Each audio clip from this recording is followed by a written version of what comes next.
Daf Yomi, Tractate, Bava, page 87b, top of the page, with the words Amrle, Lo Zichsa Torah La'av.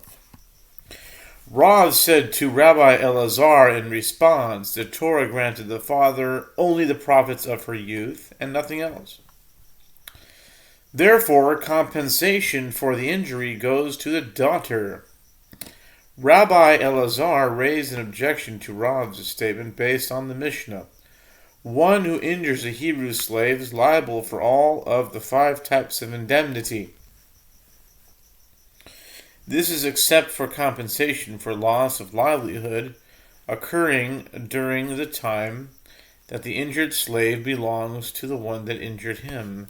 This should be the halacha with regard to a minor daughter as well, that since the father has the right to the earnings of his minor daughter, he should receive the compensation for her loss of livelihood. Abaye said, in response, Rav concedes with regard to compensation for her loss of livelihood that it is paid to the father since her earnings belong to her father until the time of her adulthood, and therefore her inability to work is her father's loss. Rabbi Elazar raised an objection to Rav's statement based on a braita. One who injures his adult son must give him his compensation immediately. If one injured his minor son, he must make a safe investment for him with the compensation money. One who injures his minor daughter is exempt, and moreover, if there were others who injured her, they are liable to give compensation to her father.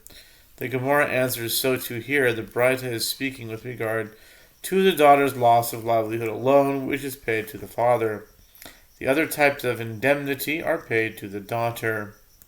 The Gemara questions the first ruling of the braita.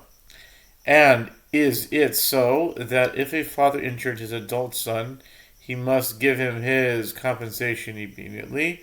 And the Gemara raises a contradiction from that which is taught in another braita. In a case of one who injures the sons or daughters of others, if they are adults, he must give them their compensation immediately. If they are minors, he must make a safe investment for them. If one injures his own sons or daughters, he is exempt from paying them compensation. The sages say in response, this is not difficult. Here where the braita states that the father is exempt, it is dealing with a case where the children are dependent on their father's table for support.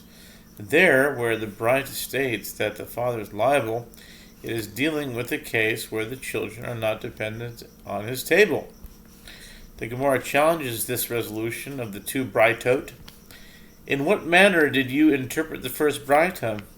You interpreted it as dealing with a case where the children are not dependent on his table. If so, say the latter clause of the braita.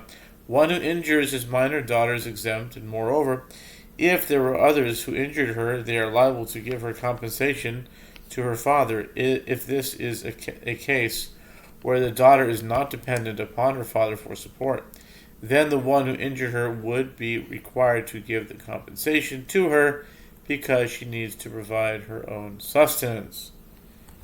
The Gemara continues its challenge, and even according to the one who says that a master can say to his slave, work for me, but I will not feed you. That is, a master is not legally obligated to provide sustenance for his slave. This matter applies only to a Canaanite slave, as the master can say to him, work for me the entire day, and at night, go around, beg and eat. But in the case of a Hebrew slave, as it is written with regard to him, because he fares well with you, Deuteronomy 15:16, indicating that a Hebrew slave must be with you in food and with you in drink. That is, the Hebrew slave is entitled to live with his master as an equal. The master may not compel the slave to serve him unless he feeds him. All the more so is it not the case with regard to his daughter, that she is not required to beg for her sustenance and should receive the compensation herself? The Gemara answers, this is as Rava, son of Rav Ula, said concerning a similar matter in Ketubot 43a. This halacha is necessary only for the surplus. In other words, the money that a woman earns beyond what she needs for her essential sustenance. Here too, this halacha is necessary only for the surplus. If the compensation for injury is more than the daughter requires for her sustenance, the additional sum is paid to her father. The Gemara again challenges the resolution of the two Braitot. In what manner did you interpret the latter Braita discussing one who injures the children of another? You interpreted it as dealing with a case where the sons are dependent on their father's table, but the Braita also stated if they are adults, he must give them their compensation immediately. If they are minors, he must make a safe investment for them. Why does he make a safe investment for them? Shouldn't he be required to give the compensation to their father?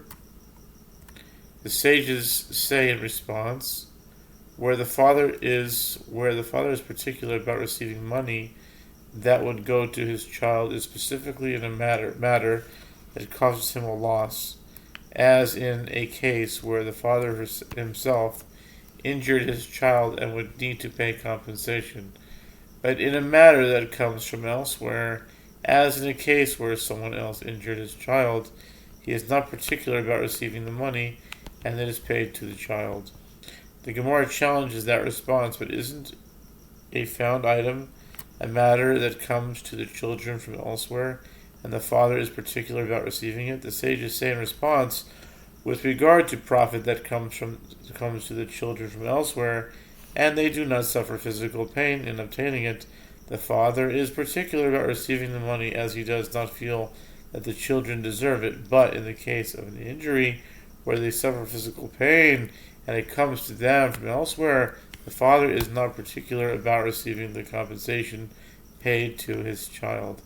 The Gemara challenges, but there in the first Braita, isn't it discussing a case where the daughter suffers physical pain and it is a matter that comes to her from elsewhere, and the father is particular about receiving the money, as it teaches, and moreover, if there were others who injured her, they are liable to give compensation to her father?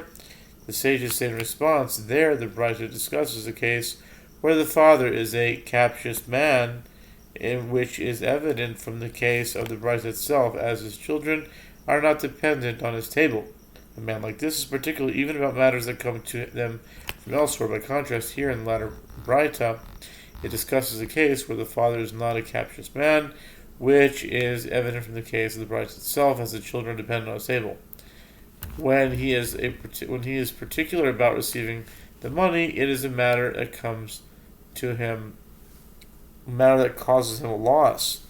But in a matter that comes to him from elsewhere, he's not particular. The two Braitot stated that the father makes a safe investment for his minor children with the compensation paid to them. The Gemara asks, what is meant by a safe investment? Rav Chizda says the father should purchase a Torah scroll for his child. Rabba bar Rav Huna says the father should purchase a date palm from which the child will consume dates. The Gemara comments that the Amoraim of Eretz Yisrael discussed the same issue, as did those in Babylonia. And so, says Reish Lakish, the Torah granted the father only the profits of her youth, and nothing else. And Rabbi Yochanan says the father receives even the compensation for his daughter's wound. The Gemara objects, does it enter your mind that the father receives compensation for his daughter's wound, which, unlike an injury, does not diminish his daughter's value? Even Rabbi Elazar raised his dilemma only with regard to an injury.